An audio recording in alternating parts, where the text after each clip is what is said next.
আগামীতে যদি বিজেপি আবার ক্ষমতায় আসে, মরণ সব থেকে আমাদের। ভারতের প্রধানমন্ত্রী এখানে এসেছিল, স্বরাষ্ট্রমন্ত্রী এসছে, কিন্তু মতুয়াদের জন্য কে কি করেছে? একটা মানুষের ক্ষমতা নাই যে সেখানে এই ডকুমেন্টস নিয়ে তারা নাগরিকত্ব নেবে। যে ডকুমেন্টসগুলো দিতে হবে, কে দিতে পারবে? শান্তনু ঠাকুর নিজে দিতে পারবে? এমন কি অন্যায় কাজ করেছে যে তার জন্য তালা ভেঙে জুতো পায়ে দিয়ে বড়মার ঘরে ঢুকতে হবে?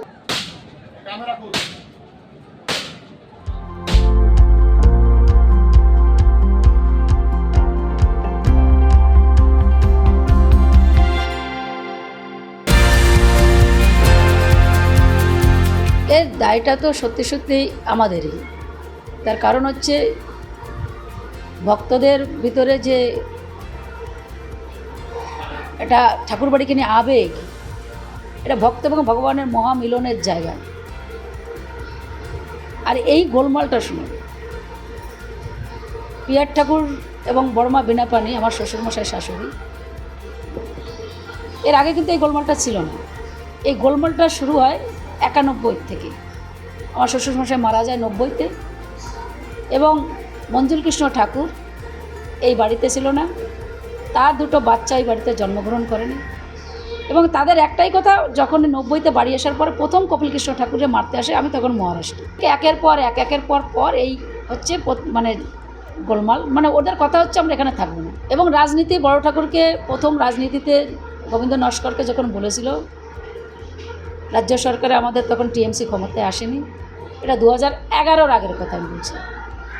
কপিল কৃষ্ণ ঠাকুর তখন ওনাকে বলেছিল, মহারাষ্ট্রে ছিল, ও রাজি হয়নি। ও তখন বলেছিল যে আমি রাজনীতির ভিতরে ঢুকবো না, আমি ভক্তদের নিয়ে সারা জীবন আছি, ভক্তদের নিয়েই থাকবো, আমি কোনো গায়ে রং লাগাবো না। পরবর্তীকালে যখন আবার 2011-তে যখন আমাদের রাজ্যের ভোট হয়, তখন মঞ্জুল কৃষ্ণ ঠাকুর কিন্তু শান্তনুর বাবা প্রথম রাজনীতিতে ঢোকে। এই যে শুরু হলো আরও রাজনীতির ভিতরে ঢোকে, এবং এই অত্যাচার মানে সীমা ছাড়া অত্যাচার। 2014-তে তখনও কিন্তু আমরা রাজনীতি, আমারও ইচ্ছা ছিল না কোনো রাজনীতির ভিতরে ঢোকার। আমরা চেয়েছিলাম যে ঠাকুরের ভক্তদিনের বাড়িটা ঠাকুর বাড়ি, ভক্তদেরই আর ভগবানের এই জায়গা। কেন রাজনীতির ভিতরে গেলে এটা বাস্তব, যে দিকটা আমরা কোনো না কোনো একটা পার্টিতে দাঁড়াতে হয়।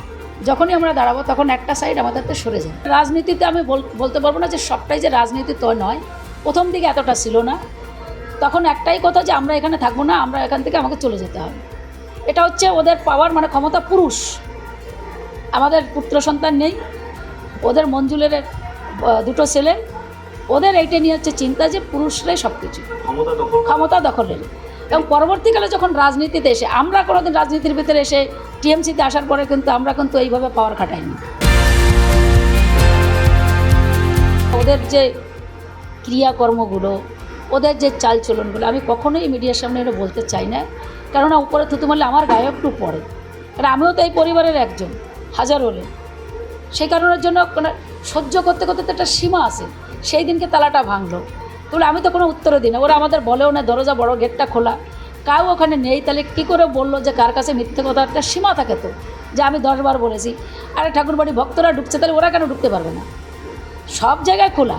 তাহলে আজকে সেখানে দাঁড়িয়ে ও পাওয়ার খাটিয়ে যে আজকে 19-এর আগে করতে পারতো, বড় মা তো মারা গেছে 19-এ, তারপরেই করতে পারতো, করেনি। ঠাকুরবাড়িতে থাকার জন্য তারা ঢুকতে পারতো, আমি তো কোনোদিন মানা করি নাই। তাহলে আজকে হট করে এটা করলো, এবং এটা বাস্তবে দেখো, সংসার থাকলে গোলমাল হবে, সম্পত্তি থাকলে গোলমাল হবে। হরি ঠাকুরের 2টো সন্তান ছিল, একটাকে সবাই পুজো দেয়, আর একজনকে মানুষ জানেই না। হরি ঠাকুর কিন্তু 2টো সন্তান ছিল, মানে একজন গুরুচাঁদ ঠাকুর, একজন উমাচরণ ঠাকুর। কিন্তু সেই জনকে চেনে, আরেকজনকে চেনে না। কিন্তু এখন মিডিয়ার যুগ, সেটা একটা আরও বড়ো রকমভাবে, এবং রাজনীতিটার ভিতরে এটা আরও বড়ো রকমভাবে মানুষের ভিতরে, এটা বাস্তব সত্য কথা যে ভক্তদের জায়গাটা। এবং আমি মনে করি যে ভক্তরা সত্য যেদিকে, সেই দিকে তারা সেখানে থাকবে, এটা আমি মনে করি। তাদের বাড়ি এবং এই সম্পত্তির দেবত্ব করে দিয়ে গেছে মা। ওরা বলছে হেরিটেজ তো অলরেডি হয়ে আছে। বড়মা বীণাপাণি তো এটাকে দেবত্ব করে দিয়েছে। এখানে লেখাও আছে যে যেখানে বংশক্রমে ভোগ দখল করিতেছে, তার ওয়ারিশগণ হিসেবে পুত্র এবং কন্যাদি তার বংশক্রমে এখানে ভোগ দখল করি। তাহলে আমি ওখানে ভোগ দখল করি, ওখানে ভক্তরা, আমি তো, আমার ছেলেমেয়ে ওই বড়মার ঘরে থাকে না, ওখানে আমরাও থাকি না। ওখানে কিছু জিনিসপত্র আছে, আমার শাশুড়ি ওখানে থাকতো, তাকে আমি মন্দির করে দিয়েছি ওখানে। তাহলে এটা আমি এমন কি অন্যায় কাজ করেছি যে তার জন্য তালা ভেঙে জুতো পায়ে দিয়ে বড়মার ঘরে ঢুকতে হবে? কত ভক্তি শ্রদ্ধা! আমি জানি ভক্তদের কষ্ট, এটা সত্যি সত্যি, মানে এই কষ্টর আমিও একজন, তার ভিতরে আমি মনে করি যে আমিও একজন এর ভিতরে সামনে। আমার লোকও নয়, আর শান্তনু ঠাকুরের লোক হচ্ছে সব আমাকে মত ধর্মের হরিগুরুচাঁদের। ঠাকুর যে কাজ করে গেছে তাদের জন্য, তারা হচ্ছে তাদের ভক্ত এবং এই বাড়ি তাদের। আমরা বলতে পারি না যে এই বাড়ি আমার শ্বশুরের, আমার শাশুড়ি। আমার শাশুড়ি এই সম্পত্তি পুরো দেবত্ব করে দিয়ে গেছে ভক্তদের উদ্দেশ্যে, যাতে এখানে মেলা হয়, ভক্তরা আসতে পারে। এবং তাদের বললো যে অল ইন্ডিয়া মতো মহাসংঘ সংগঠন যেটা করে গেছিলো গুরুচাঁদ ঠাকুর, যে একদিকে শিক্ষা আর একদিকে সংগঠন ছাড়া কোনো কিছু সম্ভব নেই। তো গুরুচাঁদ ঠাকুর সেই সংগঠনটাকে যাতে আরও মজবুত করা যায়, আমরা সংঘবদ্ধ হতে পারি। এই যে সিএ নিয়ে যেটা করছে, আমাদের সত্যি সত্যি যে আমরা মুক্তি পাবো তা নয়। আগামীতে যদি বিজেপি আবার ক্ষমতায় আসে, মরণ সব থেকে আমাদের, আমি মনে করি মতো ধর্মের যারা ওপার বাংলার মানুষ যারা এসেছে, তাদের যে ধর্মের লোক হোক না কেন, আমরা সংখ্যায় বেশি, তাদের বলবো একমাত্র সংঘবদ্ধ এবং সততা যেটা যাচাই করুক তারা, যে সত্য কোন দিকে।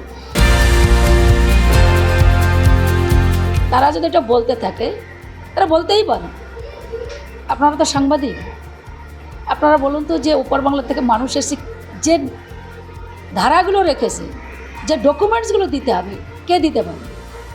শান্তনু ঠাকুর নিজে দিতে পারবে। সে নিজেই বলেছে যে আমি সিএতে আমি ফর্ম ভরবো। কেন ভরেনি? তা তো ভরা উচিত ছিল। প্রথমে ওই ভরুক না, তারপরে আর বাদবাকিগুলো ভরবে। এবং যারা ভুল বোঝাচ্ছে যে আমরা নাকি ভুল বোঝাচ্ছি, তারা সঠিক, তাহলে সেই সঠিক লোকরা কেন এখনও ফর্ম ভরতে পারেনি?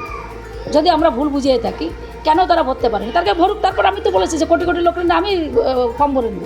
ভুল বোঝানোর কোনো প্রশ্নই নাই। তার কারণ হচ্ছে আমরা যেটা চেয়েছিলাম বড়মার নেতৃত্বে, কপিলকৃষ্ণ ঠাকুরের নেতৃত্বে, যে সেটা হচ্ছে তোমার কোনো শর্ত থাকবে না, নিঃশর্ত, যে যারা এসছে তারা এই দেশের নাগরিক, Aadhaar card, voter card, PAN card যারা আছে তাদের। কিন্তু তারা যে ধারাগুলো রেখেছে, কের ক্ষমতা নেই, একটা মানুষের ক্ষমতা নাই যে সেখানে এই ডকুমেন্টস নিয়ে তারা নাগরিকত্ব নেবে। মানুষ এখন বুঝে নিয়েছে, সিএ হওয়াতে মারাত্মক ভালো হয়েছে। যে তার কারণ হচ্ছে মানুষ এখন বুঝতে পারছে যে আমাদের জন্য বিজেপি যে 19-এ ভাবতা দিয়েছিল যে নিঃশর্ত করবে, কিন্তু করেনি। বিজেপিরই বলছি যে আমরা আর বিজেপিতে ভোট দেবো না।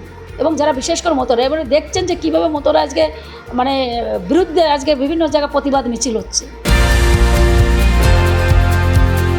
এর আগেও সিপিএম ছিল, সেন্ট্রালও অনেকে ছিল, ভারতের প্রধানমন্ত্রী এখানে এসেছিল, স্বরাষ্ট্রমন্ত্রী এসছে, কিন্তু মতবাদের জন্য কে কী করেছে?